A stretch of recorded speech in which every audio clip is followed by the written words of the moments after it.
రాష్ట్రంలో దశాబ్దాలుగా నిలిచిపోయిన ఇరిగేషన్ ప్రాజెక్టులపై రేవంత్ సర్కార్ ఫోకస్ చేసింది. 6 కీలక ప్రాజెక్టుల నిర్మాణాన్ని తిరిగి చేపట్టాలని నిర్ణయించింది. ఎస్ఆర్ఎస్పీ ప్రాజెక్టు ఆయకట్టు పెంచేందుకు 20 ఏండ్ల కింద చేపట్టిన ఫేజ్ 2 పనులు నిలిచిపోయాయి. దీనిపై రేవంత్ సర్కార్ రివ్యూలు నిర్వహిస్తోంది. ఎస్ఆర్ఎస్పీ ఫేజ్ 2 పనులపై రేవంత్ సర్కార్ చేస్తున్న ఫోకస్ పై మరింత సమాచారం రజనీకాంత్ అందిస్తారు. పెండింగ్ లో ఉన్న ప్రాజెక్టులను పూర్తి చేసేందుకు రేవంత్ సర్కార్ దృష్టి సారించింది. గతంలో 6 ప్రాజెక్టులు దాదాపు 2 దశాబ్దాల క్రితం 20 ఏళ్ల కింద దాదాపు 6 ప్రాజెక్టులను స్టార్ట్ చేసినటువంటి అప్పటి ప్రభుత్వాలు వాటిని మధ్యలోనే వదిలేసినాయి. ఇప్పుడు రేవంత్ సర్కార్ వాటి మీద పూర్తిగా దృష్టి సారించింది. ఒకసారి మనం నిజామాబాద్ జిల్లాలోని ఉత్తర తెలంగాణకు వరప్రదాయనిగా ఉన్నటువంటి ఉత్తర తెలంగాణలో చాలా కీలకంగా ఉన్నటువంటి ఎస్ఆర్ఎస్పీ ప్రాజెక్టుకు సంబంధించి ఫేజ్ 2 గతంలోనే కాకతీయ కెనాల్ ద్వారా దాదాపు 286 కిలోమీటర్ల పొడవు ఉన్నటువంటి కాకతీయ కెనాల్ ద్వారా ఉత్తర తెలంగాణలోని ఉమ్మడి నిజామాబాద్, ఉమ్మడి ఆదిలాబాద్, ఉమ్మడి కరీంనగర్, ఉమ్మడి వరంగల్, అట్లాగే కొద్దిగా ఖమ్మంతో పాటు కొద్ది ప్రాంతాల్లో నల్గొండలోని కొన్ని ప్రాంతాలకు ఎస్ఆర్ఎస్పీ ద్వారా కొంత నీటి వనరులు వెళ్తుంటాయి. వీటి ద్వారా దాదాపు 18 లక్షల ఎకరాల ఆయకట్టుకు ప్రస్తుతం ఉన్నటువంటి కాకతీయ కెనాల్ ద్వారా సాగునీరు అందుతుంది. దాంతోపాటు తాగునీటి అవసరాలు కూడా తీరుతున్నాయి. కానీ 20 ఏళ్ల క్రితం 286 కిలోమీటర్ల పొడవున్నటువంటి ఆ కెనాల్ పరిధిని దాదాపు 350 కిలోమీటర్ల మేరకు పెంచేందుకు అప్పటి సర్కారు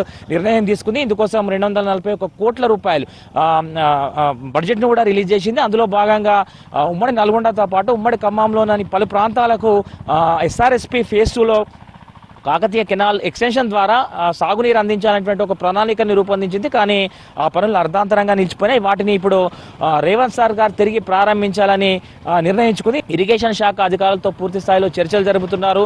సాధ్యాసాధ్యాలు, ప్రాజెక్టు నిర్మాణము, ఫేజ్ 2ను కంప్లీట్ చేసేందుకు పూర్తి స్థాయి ప్రణాళికలను రూపొందించాలని ఇప్పటికీ అధికారులకు చెప్పినటువంటి నేపథ్యం. ఇక దీంతో పాటు ఎస్ఆర్ఎస్పీని మనం ఒకసారి గమనిస్తే ఎస్ఆర్ఎస్పీ నిజామాబాద్ జిల్లాలోని పోచంపాడు వద్ద ఈ యొక్క ఎస్ఆర్ఎస్పీ ప్రాజెక్టును నిర్మించారు. దాదాపు 18 లక్షల ఎకరాల ఆయకట్టుతో ఈ యొక్క ప్రాజెక్టు నిర్మాణం జరిగింది. ఇప్పటికే కాకతీయ కెనాల్ అట్లాగే సరస్వతి కెనాల్ ద్వారా సాగునీటి వ్యవస్థను అప్పట్లో ఏర్పాటు చేశారు. 280 కిలోమీటర్ల పొడవైనటువంటి కాకతీయ కెనాల్ ద్వారా 18 లక్షల ఎకరాల ఆయకట్టుకు సాగునీరు అందుతుంది. కానీ దాని విస్తీర్ణాన్ని, దాని పరిధిని పెంచేందుకు అప్పట్లో ప్రభుత్వం ప్లాన్ చేసింది. దాదాపు 350 కిలోమీటర్ల మేరకు ఆ కాకతీయ కెనాల్ని ఎక్స్టెన్షన్ చేయాలనేటువంటి ఒక ఆలోచన చేసింది.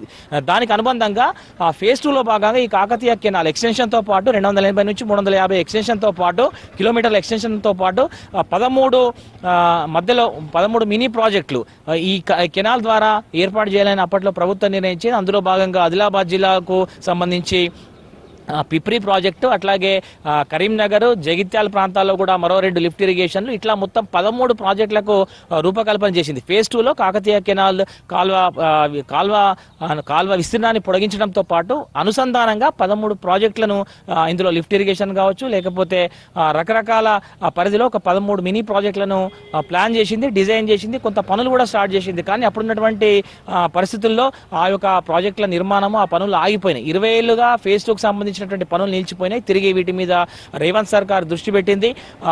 ఈ 13 ప్రాజెక్టులు కాకతీయ కెనాల్ ఎక్స్టెన్షన్తో పాటు 13 అనుసంధానంగా ఏర్పాటు చేసినటువంటి 13 ప్రాజెక్టులు ఎస్ఆర్ఎస్పీ ఫేజ్ 2లో కనుక కంప్లీట్ చేస్తే 18 లక్షల ఎకరాల ఆయకట్టున్నటువంటి సాగు విస్తీర్ణం మరింత పెరిగేటువంటి అవకాశం ఉంటుంది. దాంతోపాటు కొత్తగా ఖమ్మం, నల్గొండ జిల్లాలకు కూడా సాగునీటి అవసరాలు తీరేటువంటి అవకాశం ఉంటుంది. సో రేవంత్ సర్కార్ దీని మీద చాలా సీరియస్గా స్పందిస్తుంది. చూడాలి ఏ మేరకు ప్రభుత్వం నిర్ణయం తీసుకుంటుంది, ఎప్పుడు ఈ పనులు స్టార్ట్ చేస్తారైతే కొంత ఉత్కంఠ నెలకొంది. ఒకవేళ నిలిచిపోయినటువంటి పనులు ఎస్ఆర్ఎస్పీ ఫేజ్ 2 పనులు కనుక తిరిగి స్టార్ట్ అయితే రైతాంగాన్ని, ఉత్తర తెలంగాణకు చెందినటువంటి రైతులైతే సంతోషాన్ని వ్యక్తం చేసేటువంటి సిచ్యువేషన్ ఉంటుంది. రైతులైతే చాలా ఆనందం వ్యక్తం చేసేటువంటి పరిస్థితి ఉంటుంది. ఎందుకంటే ఆయకట్టు విస్తరణ పెరిగేటువంటి అవకాశం ఉంటుంది. కాబట్టి రైతులకు ఇది ఒక శుభ పరిణామంగానే మనం భావించాల్సి ఉంటుంది.